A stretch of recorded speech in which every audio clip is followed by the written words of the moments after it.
Lynette Woodard was born in Wichita, Kansas on August 12, 1959, the youngest of four children born to Legene and Dorothy Woodard. She was a standout college and professional basketball player who made history in 1985 when she became the first female member of the Harlem Globetrotters. Woodard was introduced to basketball by her older brother. She practiced playing in her bedroom by creating homemade balls of paper and rolled up socks. By the time she attended Wichita North High School, Woodard was a basketball star in her own right. Woodard's hard-driving, high-scoring style of play helped her high school team win two state championships in her 4 years at Wichita North High School. She was later inducted into the High School Hall of Fame in 1989, and by the end of her senior year she was named to the All-American High School team and was scouted by several universities.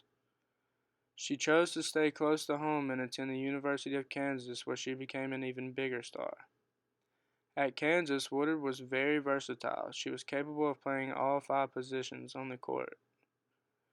During her 4-year career at Kansas, she averaged 26.3 points per game and was a 4-time Kodak All-American, a 2-time Academic All-American, broke 24 school athletic records such as free throws made, steals, games played, and earning the title for the most rebounds in the nation during her freshman year.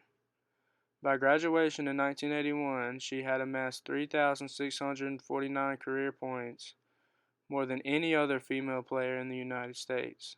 She also graduated from Kansas with a 3.04 grade average and bachelor's degree in speech communications.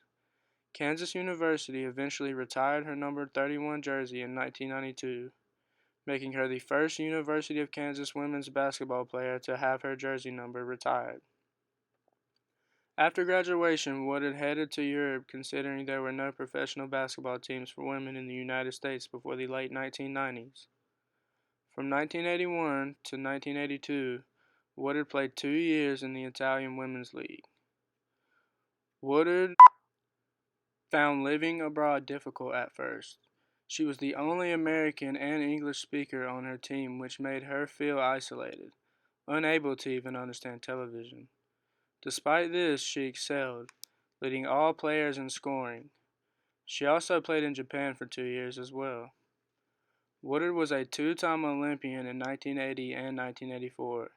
She served as captain of the 1984 USA women's team and won the gold medal in the Los Angeles Summer Games.